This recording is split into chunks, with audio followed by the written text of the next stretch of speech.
I'd like to introduce our host and psychotherapist for their series, I Am Not Okay, Kim Christine. Kim is the founder and executive director of Bay Ridge Counseling Centers and Human Strong, which is part of the Bay Ridge Circle of Care. He is an author and creator of several mental health programs in the area of mood disorder and anger management.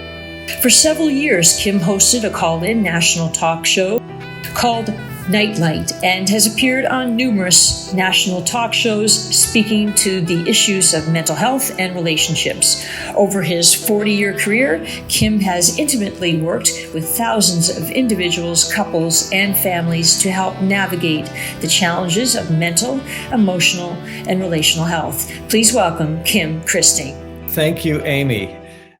Our first guest is Christine DeBell. Christine was raised on a small, self-sufficient farm in upstate New York. As a young girl, she took ballet and studied voice. At 14, she began modeling for Macy's. Christine also auditioned for and won the part of Marta in the musical The Sound of Music at the Mack Hayden Theater. She spent 4 seasons with the Mack Hayden Theater. After graduation, Christine began modeling for Ford Models. While with Ford, Christine began appearing in feature films. She starred in several motion pictures, including Meatballs, Blood Brothers, and The Big Brawl, Jackie Chan's first American film. Christine also appeared in a number of television pilots throughout the early 1980s and enjoyed many guest star appearances in episodic television and movies of the week, including Night Court, 8 is Enough, BJ and the Bear, and the award-winning soap opera, The Young and the Restless. She left the film and television industry in the mid-1980s to raise her children. Since moving back to Los Angeles in 2008, she has enjoyed steady work as a film actress, appearing in Hunter, A Halloween Puppy, and A Talking Cat, as well as several other children's films. I am so happy to be able to spend the next hour with you to share some of our thoughts on this important issue in terms of respect, the dynamic that takes place between the genders. And I guess I want to begin with just throwing it out and asking, how do you think men and women deal and cope differently with regards to stress and anxiety, especially as they move in the world together? Any thoughts? Is there any differences in the two genders? I would think not. I mean, obviously they deal with it differently, but everyone experiences it, right? And I think that the way someone deals with something is sort of, what a learned behavior, right? It's like everything goes back to me, like to the nuclear family. It's like it's like intergenerational sometimes, right? If you are, if you have a parent that doesn't deal well with stress, I mean, I feel like that can, affects you, and you may, yourself have those same feelings. Right. Yeah. And at the risk of stereotyping, we probably all tend to do that. Just like our brain tends to think in patterns, we tend to speak in patterns to try to make sense of what some of the things are. And so, yeah, feel free to kind of explore some of that, and we'll try to understand that there's always exceptions, but there's some general trends. And I think generally, I would agree with you that men struggle with processing inner feelings, certainly in my experience, more than women. And that would be one aspect for sure. And what about in the wrestling with their own anxiety surrounding identity? I mean, in your working in I don't know, would you say that you started your careers in a man's world? Oh, yeah, absolutely. I mean, not as much now, but in the beginning, for sure. What was that like for you to be pushing into that industry?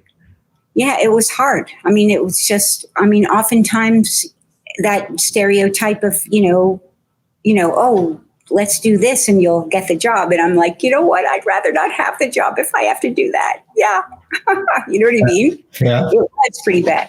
Well, But just to go back for a second to what Ashley said is that I have, throughout my lifetime, as you said, it's not stereotypical, met men that were upfront and emotional. And it's always like, whoa, it's so nice to meet that fellow, Really? Yeah. And yeah, I think that's very true that we talk about being in touch with their feminine side if we want to talk about that, but it is kind of nice to be able to do that. So you were introduced to career development, lack of better terms, really early on with your modeling as a young teen. And looking back at that, what was that like for you? I know that other, let's say, models that stayed in the business longer experienced, I think, what you're alluding to. But for me, it's like I wasn't modeling for very long before I started working in film only. And as a young teen, I was underage. So, so I don't know, nothing felt inappropriate or incorrect in any way. And then, but it was really, I think, when I got into film that I began to experience those old cliches of, these, the Harvey Weinstein type stuff. Yeah. And okay. And so when we talk about Harvey and that kind of misuse of power, was that something that you can look back and you say that was rarity, or it was happening more often than you thought?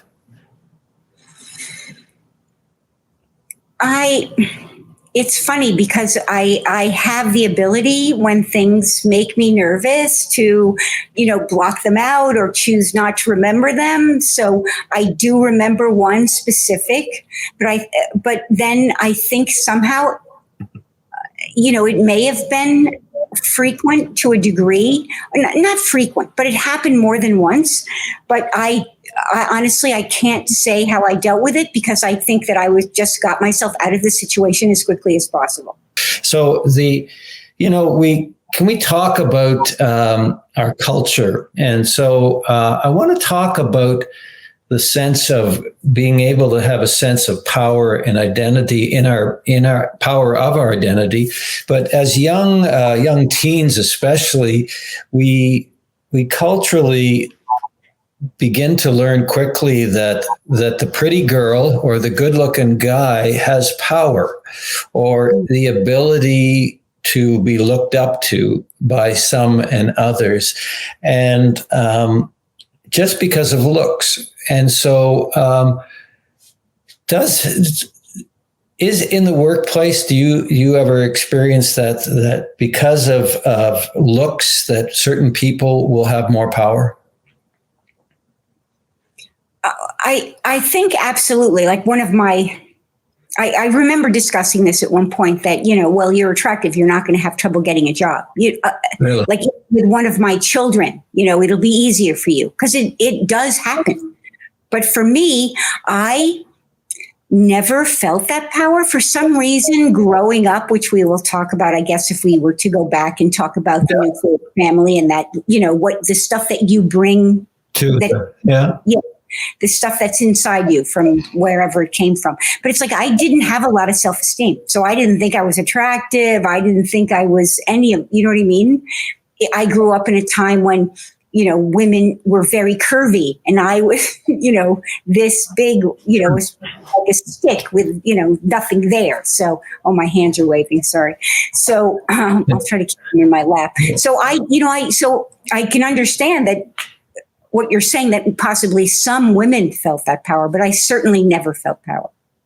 And so that's interesting in and of itself. So I think that's sometimes a common characteristic that at least I've heard about. I don't know anything about the modeling industry, but I've heard often that there's these very beautiful people who don't feel they're very beautiful, or that they don't have that strength of sense of self and kind of a strong sense of self of damn, I'm good type thing. Is that, would you? Yeah, no, absolutely. And I, was thinking about that I came to that late, right? I had to do a lot of work to give myself self-esteem, right? Like choosing to live a conscious life instead of an unconscious life. But absolutely. And today it's so interesting to meet a young person who's motivated and loves himself, not in that real sense, but is so happy with themselves. And, I'm just always shocked. I'm like, wow, I wish I could have been like that as a young person. What was it like for you growing up? Well, my father was a very angry person. So to me, anger was love. So I ended up, I was attracted to people that were angry. I feel, right? I ended up in relationships with people who were angry. And so for me, as I said, I had to do a lot of work around that. Help me understand that for you, anger was love. Like, well, that's how because I felt like, because I grew up in a family where let's say my dad was a rageaholic, right? An alcoholic and a rageaholic. okay. That to me, that's how you should be treated, as a young child. I mean, anger was part of my life. So thereby I would, if someone would, whatever, you're attracted to people for whatever reason, but when they get angry, it's like, oh, wow, that's what I feel like, because I ended up, I can just say it because I ended up in a lot of relationships with people who acted like my father. So I'm making, right. And so, okay. And so I felt like I did a lot of work around that, like, trying to figure out why and, saying, okay, well, then if I get in another relationship, if I see those signs coming up, then I'm going to say, nope, this is not good. You don't, this is not where you want to be. Well, and so if you were attractive, I assume that, did you ever think that you used your attractiveness to gain what you wanted or needed in profession or in relationships? No, I don't think so. Because like I said, feel attractive. Because you didn't really feel. I didn't think I was attractive. Wow. It's not something that I would use in any way. Like. And so, but you must have felt the response of the men or others. Yes. Yeah. But the thing is, usually it was mutual. I'd meet an attractive man. He thought I was attractive. I thought he was attractive. You begin a relationship, and then, not always, but in many cases, it was like I was married. I was, not marrying, but, right. In a relationship. Yeah. Because it's like, the base of family is it's familiar, something that's familiar. So that was familiar to me. So, did you come from a close family? Yeah, there were, I had 5 brothers and sisters. My parents were, yeah. Looking back, I think I had a great upbringing, but, still it's like something would happen and my dad would get upset and, and then my sister said, oh, and I think it's a coping mechanism. My sister once said to me, do you remember when Dad got upset because we were fooling around with he had like a track that he built that came off the wall, and he'd built the whole thing with the track and the palm trees or whatever was there. And she said, remember when we were fooling around with Dad's track and he went berserk because we broke it or something? And I was like, nope, because I think my coping mechanism became, I would go to my happy place. Okay. Yeah. Nope, I have no memory of that. That was a scary thing for you, I bet. Mm-hmm. Yes. Oh, wow. So can I ask you then, in this trying to attract, and so from family systems approaches, we sometimes, or there's a theory that basically that we will be attracted and go to relationships that replace or replicate our family of origin so that we can finish the work that we never did. And so, when we think about your dad and anger and rage, etc., you had to be more conscious of yourself and have to face that. Could you talk about that work that you said I had to do a lot of work of being conscious and how that how you dealt with that? Well, what I did was, I don't mind talking about it. I was I was also an alcoholic. So I actually have 40 years of sobriety, which I don't mind sharing. Wow. Yeah. Nice. I was that bad. But so I ended up in these rooms of, like adult children of alcoholics counseling sort of thing.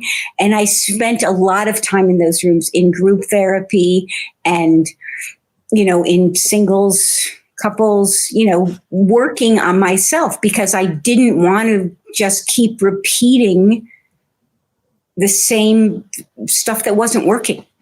Mm-hmm. I wanted to, my thing is, I was living an unconscious life and I wanted to help myself live a conscious life, being conscious of those things, like when you sit down, let's say we're talking about relationships and you meet someone and it's like, I joked, if I see a guy on television who's handsome or I'm very attracted to him, he's either a rageaholic or an alcoholic or both. I mean, so those are the types of things I wanted to work on. I wanted to, go on a date and sit down with someone and just be able to at some point say, that's it. I can see that this will not probably, this is not going to work out or this is not right for me.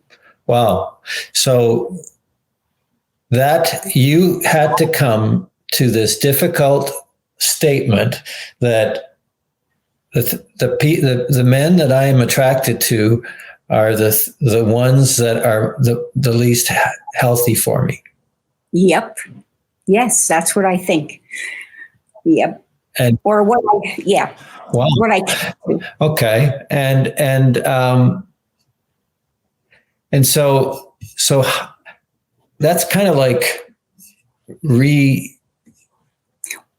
Well, just so you know, don't save that thought, but it was kind of a joke, me saying that. And honestly, so I should be able to say to you, well, since I've done all this work, I've gone on lots of dates and I've worked through this, but honestly, I haven't. You know what I mean? It's like, everyone's like, oh, who are you dating? Nobody. Are you in a relationship? Nope. So it's almost like I'm giving myself time to heal, a lot of time. And, yes, but I haven't actually put it into practice. Well, okay, a little bit, but maybe like going on a date. And how do you feel about that when you say that? You almost kind of said, well, it felt like you were saying that I really haven't finished the work. Well, finish the work in that the way to finish it would be to be in a relationship. Right. And I've chosen to not be in one. Okay. So that's here, right there. Very good. Say. Okay. Which is an interesting thought. So do you need a relationship?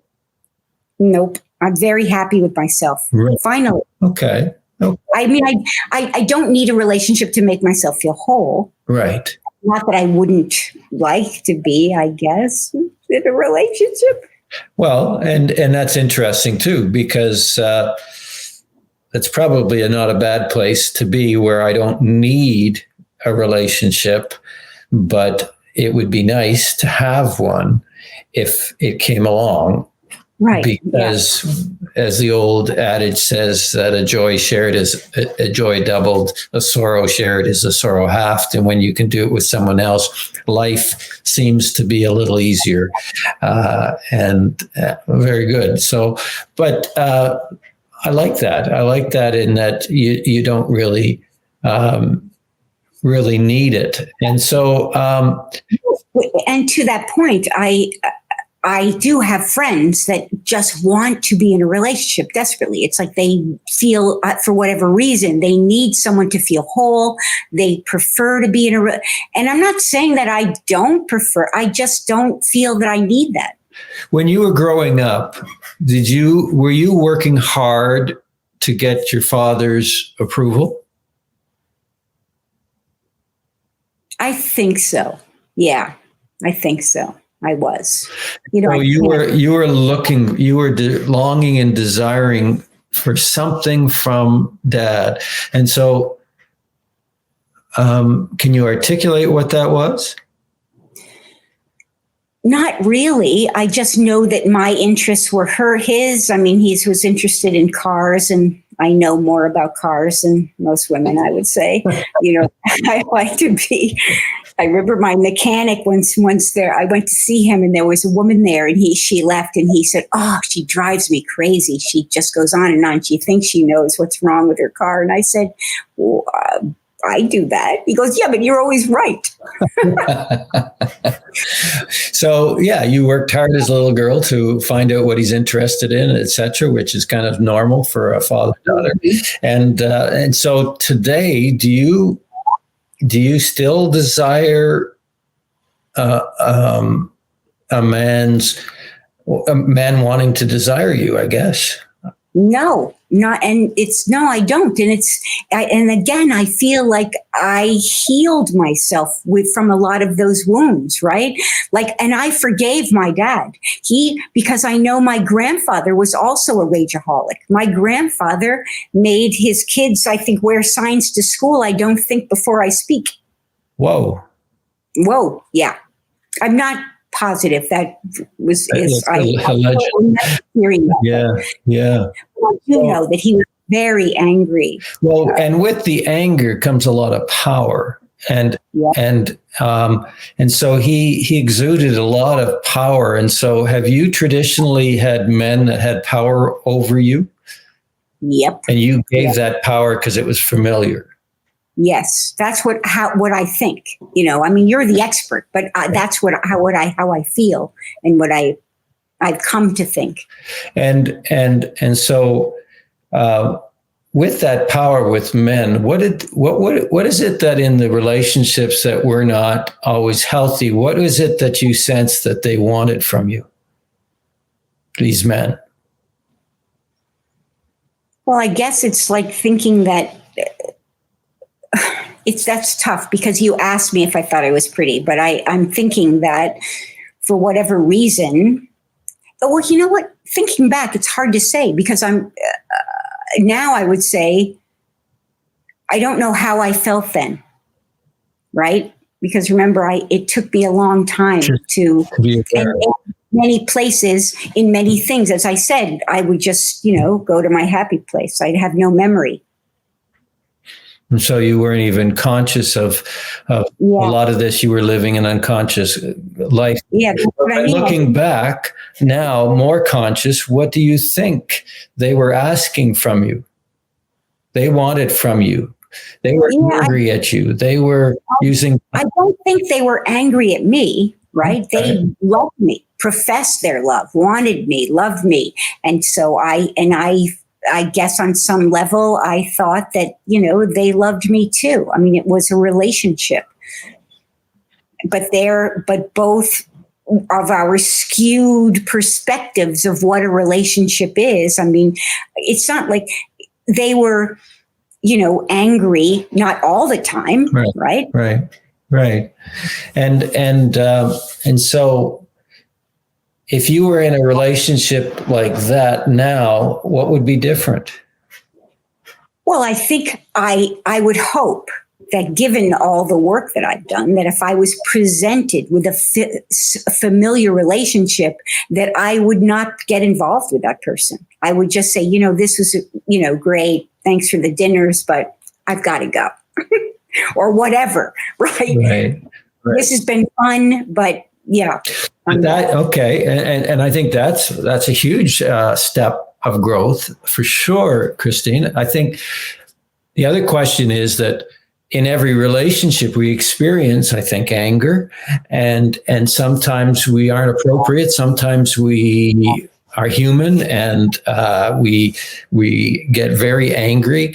And so, how, if you were in a relationship for a time, how would you be different now?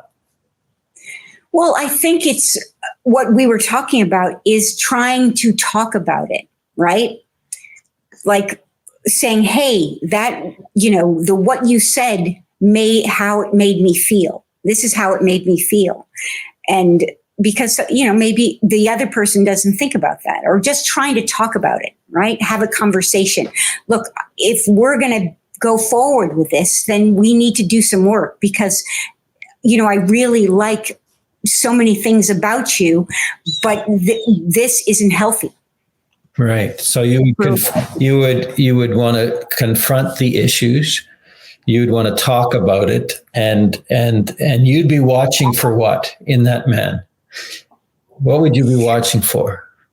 I don't know. And that's honestly sort of what's scary in that, once a relationship starts, there's that honeymoon period where, wow, this is so awesome. We're just so great together.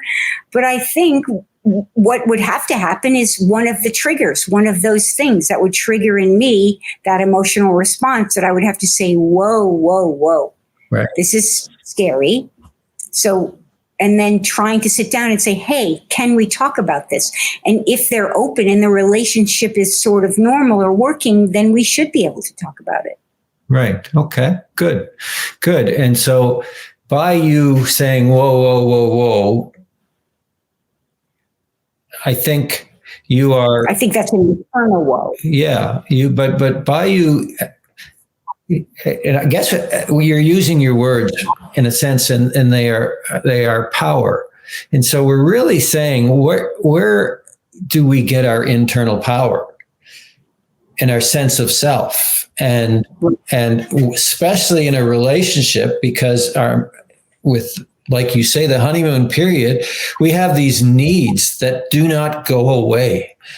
The man and the woman, we could talk about sexual needs. We can talk about needs for companionship. We can talk about security. We can talk about all these needs are human. Yeah. And Right. they are, well, we could talk about the economic law of supply and demand. And these demand never stops. We seem like the demand for intimacy, sexuality, pleasure, comfort, all those things that sex or a personal relationship can also bring, never seems to stop. And so unless we deal with this demand, how, and we do it in ways that are healthy, we might choose to be single if we can't do that. Do you think? Right. Yeah, no, I actually know someone that has done that. They were in a relationship and they felt rageful, you know what I mean? So they've now chosen not to be in a relationship.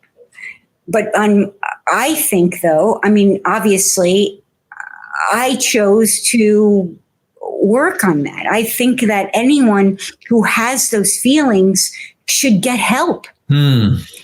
Right? They should get help and try to work on those things that are preventing them from being in a relationship. I mean, yes, am I choosing now not to be in a relationship? Yes. But I can't say in the future what's going to happen. Right. Let's hope that I make the right choices. Well, and I think we're all afraid of something, and so I think that's an important thing for us to acknowledge. And so I guess one of the things I'm wondering about, Christine, is do men and women, are they really conscious and aware of how much power they have over each other? You know, I honestly, I can't say. There may be, I mean, obviously, I never felt powerful. maybe now I do, but I haven't been in a position where I can exert that power possibly. But I know that, or it feels to me like many of the men that I dated felt very powerful. Yeah. And so I think unless we deal with this issue of power, and power isn't an evil, negative thing in my sense, it's this sense of strength of and dignity and sense of respect. And so it can be misused and abused. And so until we can understand that our power comes where it comes from, we're kind of vulnerable, and we're almost victims in a world. And so I totally agree. Yeah. So, and haven't we both met people? I mean, I'm sure you have also, as I've met young people that seem so powerful, right? They have a great sense of self, and they like themselves, and they come from a and I'm like, wow, that must be amazing to have, grown up feeling like that. But, that's true. But, until you actually become intimate with them in conversation, they might be like the amazing looking model who everyone says, wow, wouldn't that be amazing? Right. Or it's the comic who's up there and are appearing like they are as confident as anything, but inside they're feeling so insecure. And so even when we talk about these men, let's say in your relationship or in any male-female relationship, who actually might be perceived as very powerful men, your dad might be one of them, who actually internally are really feeling powerless. And their rage is actually perhaps indicating that they're feeling more impotent than powerful. Yeah, well, it's like, but also like I said, right, it's passed down, right, intergenerational. My dad grew up with a grandfather, and honestly, I must tell you, my dad's passed, because I don't know if I would be happy sharing this if he were, well, maybe to some degree, but he'd get over it, and he'd laugh at it.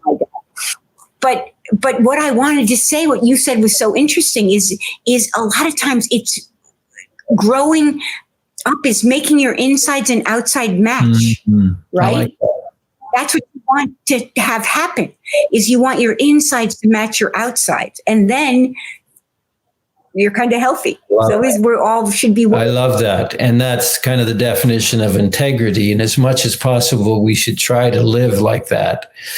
But you can't live like that unless you are conscious, as you would say, of what you're feeling and what you're thinking, etc.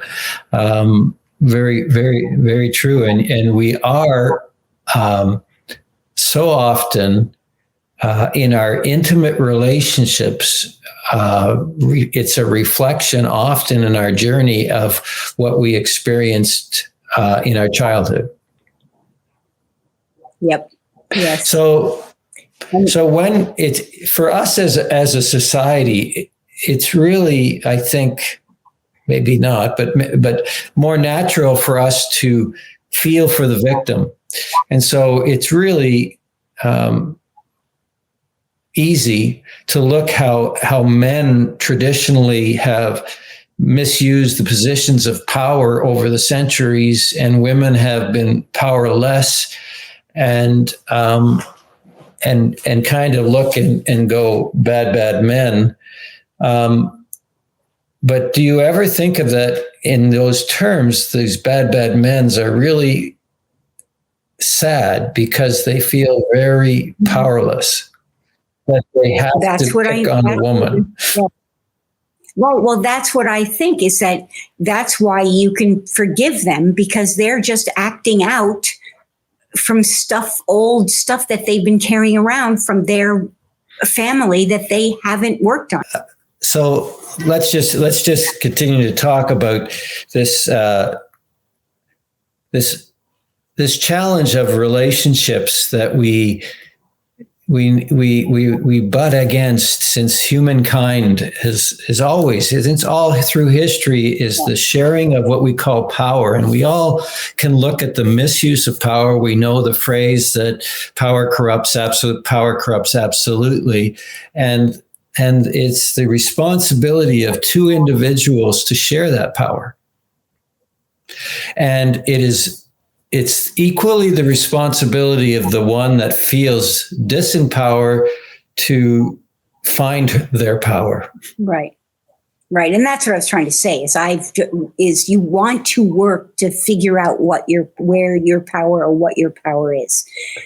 And it's so funny because what I was thinking about when you said power, I'm thinking of countries, states, power. It's just, it's just interesting to hear the word power when talking about us. Relationships. Yes, people in power.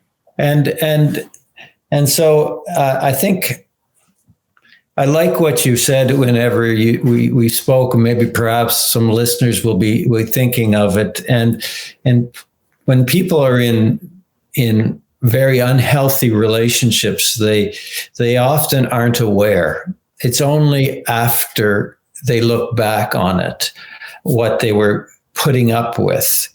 And yes, we can blame the other partner, but the sad part also is their responsibility that sometimes they blame themselves or whatever. But in the end, it's not helpful as much as they learn to. And one of the things I think that we need to encourage, and I'd love to hear your point about it, is learning to have a voice. And the other thing, hold on. I think, hold on. I don't have power right now. I don't want to lose power. I think when you were saying this, what's so interesting about it is that if you don't work on those things, you are doomed. What's the expression? You're doomed to repeat it, or there's an expression, right? Right. Yeah. And I agree. And part of the challenge of our relationships, I think, is how we get stuck in roles to repeat it. And the brain loves things that are same. And because it takes a lot of hard work. And I think women, because they talk more about it, at least we think they do. Some research would say they actually don't, but I think it's what they talk about. They talk about their feelings more than men. Men talk, but it's usually not as much about that. They're usually talking about cars or something else, sports or those kind of things. And so it's more about the external than the internal. And so I think women have learned to bring adjustments to that and have a voice with that. And I think men struggle because they just want they want things to stay the same. And unfortunately, women, thankfully, are changing. Mm-hmm. Right. No, I would have to agree.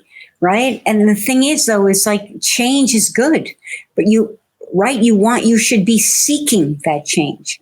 But sometimes I think even women, it's difficult to see it. It's what were you saying? It goes back to what's familiar, right? They're just doing the same, even if they're talking about it, they can talk about it, but they don't really know how to solve it or how to, fix it. And so what would be your advice if someone was saying, I don't know even where to start?